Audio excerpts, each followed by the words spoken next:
It was a scene seemingly out of a movie. Luigi Mangione, the 26-year-old man accused of killing UnitedHealthcare CEO Brian Thompson, brought to New York to face charges for the early morning murder. Welcome back to New York. This act of terrorism and the violence that stems from it is something that would not be tolerated in the city. Arriving in New York City shackled, a slow and very deliberate perp walk for the entire world to see, roughly 5 miles from the infamous crime scene. This show of force seemed to almost be performative in some ways, maybe to show people how serious this case was, and also the fear that I think a lot of law enforcement has that others may take up the mantle of Luigi Mangione to do similar acts.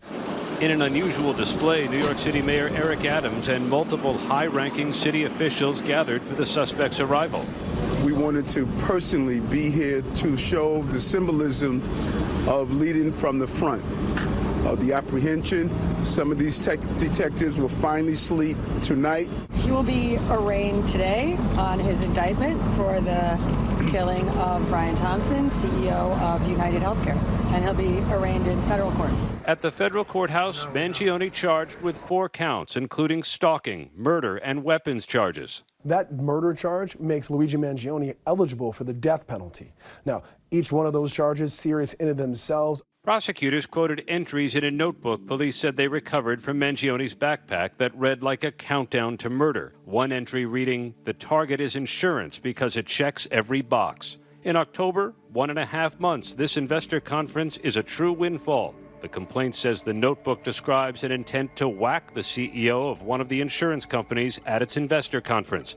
Mangione did not enter a plea. We're going to respectfully decline to make any comment at this time, but Mr. Mangione appreciates everyone's support. Thank you so much.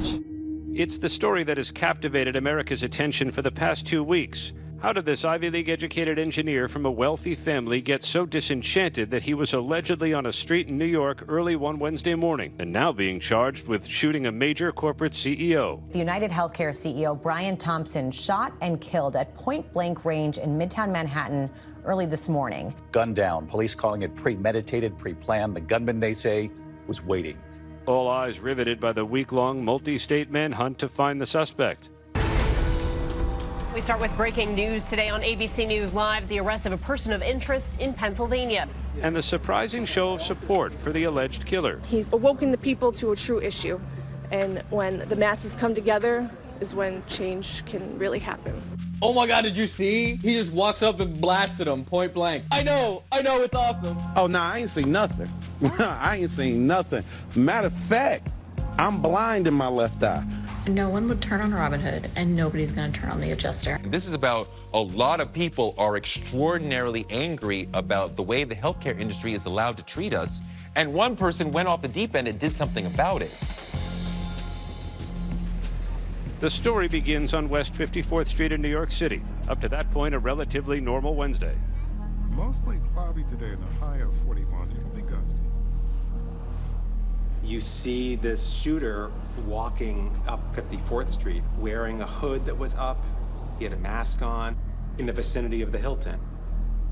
Shortly before 7 a.m., Brian Thompson, the chief executive of UnitedHealthcare, crosses 6th Avenue, headed to the Hilton Hotel for an investor conference. As soon as the suspect sees Thompson, he springs from behind a car and aims. You see him come up behind Brian Thompson, about 10 or 12 feet away. He fires 3 times.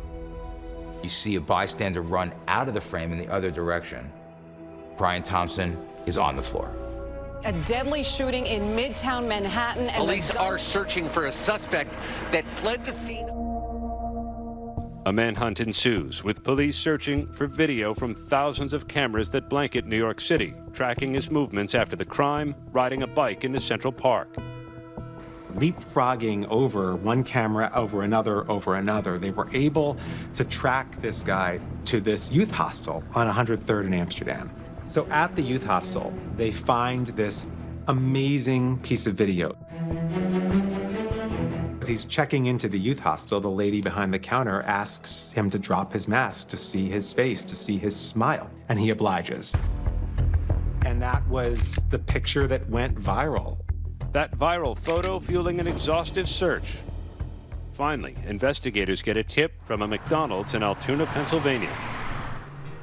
You have one customer saying to the other, hey, doesn't that guy look like the wanted killer that everybody is searching for? And then the employee at McDonald's overhears that conversation and calls 911.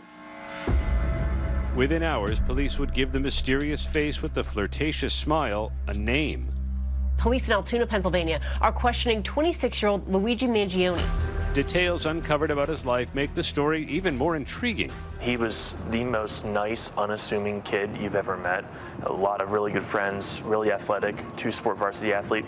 He went to the University of Pennsylvania, the engineering school, where he majored in computer science. His personality was, I've never heard anyone say anything negative about him. He was always someone that at the time I looked up to him, and I wanted to emulate. He was telling me about what he's searching for in Hawaii, just to relax and enjoy his life. And I thought to myself, he's going to have a really good life. But Mangione's social media post revealing a darker side. He commented on the Unabomber manifesto, and at a certain point, he refers to him in a way that people have taken as almost sympathetic. We don't know how he went from thinking that the world was broken to taking the action he allegedly took. He really just stopped communicating with people. And then 2 weeks before the shooting, his own mother filed a missing persons report referring to him in San Francisco. Investigators saying Mangione's mother later telling the NYPD she could envision her son committing this crime. They had a conversation where she didn't indicate that it was her son in the photograph, but she said it might be something that she could see him doing. Mangione's online post revealing his anger had a specific target. The NYPD Intelligence Bureau put together a confidential assessment that ABC News has obtained. They believe that, in his mind, this was quote-unquote a symbolic takedown of the healthcare insurance industry. He kind of ruminated on ways in which to carry out this attack on the healthcare industry. He considered a bomb, but then decided that he didn't want to kill innocents, and so he wanted instead to target an individual. He writes, according to authorities, that he wants to take out a CEO at his, quote, bean counter conference.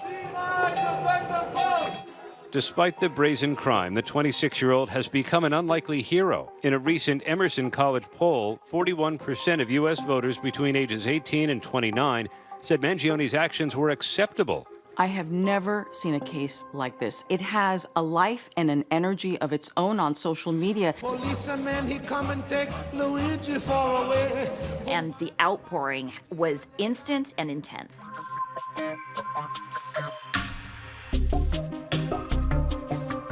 It's too much. And then all the merchandise that people are trying to sell. And it speaks to the degree to which folks are identifying with outlaws. Tonight, Mangione is behind bars in Brooklyn at the same facility housing Sean Diddy Combs as he awaits his next court date.